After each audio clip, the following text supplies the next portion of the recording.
Class 12th की English है flamingo, chapter number इसका फर्स्ट है द लास्ट लेसन, और इसके राइटर हैं अल्फोंस डोडेट, और हम पढ़ रहे हैं प्रोज का पहला चैप्टर है ये।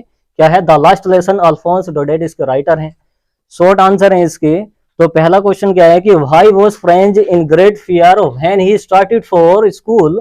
व्हाई वाज फ्रेंच, फ्रेंच क्यों, इन ग्रेट फियर बहुत अधिक डर में था।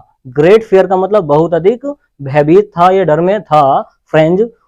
व्हेन जब ही स्टार्टेड उसने शुरू कर दिया था, फॉर स्कूल स्कूल को जाना, जब उसने स्कूल को जाना शुरू कर दिया तो बहुत ज्यादा डर में था। क्यों, ये बताना है।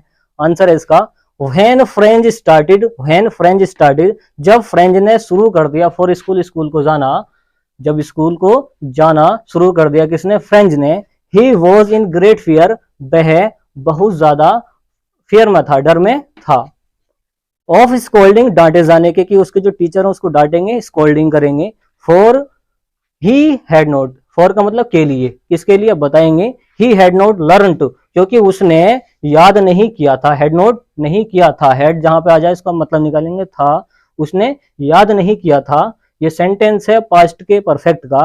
हिज लेसन, अपना लेसन, उसने अपना लेसन याद नहीं किया था। ऑन पार्टिसिपल्स, पार्टिसिपल्स पर, सिद्धांतों पर एक लेसन था, उसने वो याद नहीं किए थे। नेक्स्ट वाला क्वेश्चन है what does M Hamel say about the French language. What does M Hamel, M Hamel क्या कहते हैं, प्रेजेंट का इंडेफिनिट है, डज आया है। एम हेमेल क्या कहते हैं अबाउट के बारे में, the French language, French language के बारे में क्या कहते हैं। आंसर है इसका M Hamel says, M Hamel कहते हैं, फिर से प्रेजेंट का इंडेफिनिट है क्योंकि वर्ब आ गया एस। एम हेमेल कहते हैं डेट की French is the most beautiful language. M Hamel कहते हैं डेट की French is the most beautiful, जो फ्रेंच भाषा है सबसे ज्यादा खूबसूरत भाषा है, ब्यूटीफुल लैंग्वेज है इन द वर्ल्ड, संसार की, पूरी दुनिया की सबसे ज्यादा खूबसूरत भाषा, ये सबसे ज्यादा अच्छी भाषा है। ऐसा कौन कह रहे हैं, एम हेमेल कह रहे हैं। It is the clearest, it is the clearest, यह सबसे ज्यादा स्पष्ट है, साफ सुथरी भाषा है। एंड द मोस्ट लॉजिकल, और तार्किक भाषा है, तार्किक होते हैं इसमें, लॉजिक होते हैं। सो इसलिए दे मस्ट गार्ड, सो इसलिए दे उन्होंने, या उन्हें, दे का मतलब उन्हें, उन्हें मस्ट गार्ड उसकी रक्षा करनी चाहिए, इसलिए उन्हें उसकी रक्षा करनी चाहिए। इट एमंग के बीच, देम उनके, उनके बीच में इसकी रक्षा करनी चाहिए। एंड और नेवर फॉरगेट इट, और इसे कभी भूलना नहीं चाहिए। नेवर कभी नहीं, फॉरगेट भूलना, इट चाहिए, फॉरगेट का मतलब होता है भूलना, तो इसे कभी भूलना नहीं चाहिए। हाँ बताएं।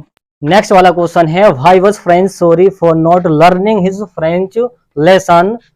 फ्रेंच क्यों दुखी था, सॉरी का मतलब दुखी, ये माफ करना भी होता है, तो फ्रेंच दुखी क्यों था। फॉर नॉट लर्निंग, ना याद करने पर, हिज फ्रेंच लेसन, अपना फ्रेंच लेसन याद ना करने पर दुखी क्यों था। आंसर देखें इसका, फ्रेंच वॉज सॉरी, फ्रेंच दुखी था, फॉर नॉट लर्निंग, याद ना करने पर, हिज फ्रेंच लेसन, अपना फ्रेंच लेसन को याद करने पर वो दुखी था। बिकॉज क्योंकि, ही वेस्टेड, वेस्टेड उसने बर्बाद कर दिया, हिज टाइम अपना समय, उसने वेस्ट कर दिया था, वेस्टेड कर दिया था, उसने अपने समय बर्बाद कर दिया। इन सीकिंग देखने पर, वर्ड्स एक्स पक्षों के अंडे देखने पर उसने अपना समय बर्बाद कर दिया था। और या और क्या करा था इसने, गोइंग स्लाइडिंग ऑन द सार, गोइंग स्लाइडिंग, और वो रपक कर आ रहा था, सरक रहा था, ऊपर से फिसल कर जो आते हैं ना, वो फिसल कर आ रहा था, कहां से, ऑन द सार, तो इसने फिसलने में और पक्षियों के अंडे देखने पर अपना सारा टाइम बर्बाद कर दिया था। नेक्स्ट वाला क्वेश्चन है how did friends feeling about the M Hamel and school change.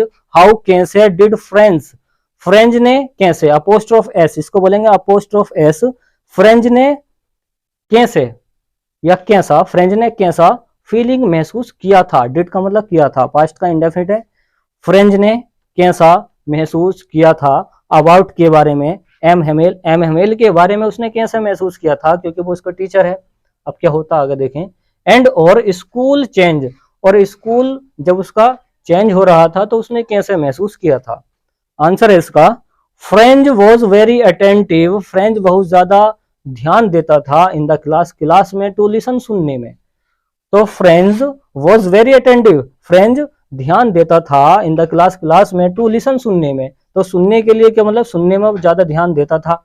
The lesson को, तो वो लेसन को सुनने में बहुत ज्यादा अटेंटिव रहता था, ध्यान देता था। इन फ्रेंच में, जब फ्रेंच का लेसन चलता था तो वो ज्यादा ध्यान देता था। ही वॉज वेरी सैड, वह बहुत दुखी था। ही वॉज वेरी सैड, वह बहुत दुखी था। एंड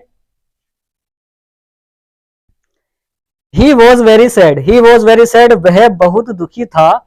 डेट की M Hamel want to be, कि M Hamel want to be, M Hamel नहीं होगा, want to be his teacher anymore. Anymore का मतलब भविष्य में, इसका मतलब निकालेंगे भविष्य में। यहां पर एक बार और देखो, ही वॉज वेरी सैड, वह बहुत ज्यादा दुखी था। डेट की M Hamel want to be his teacher, जो एम हेमेल है वो उसके टीचर नहीं होंगे, वॉन्ट टू बी नहीं होंगे,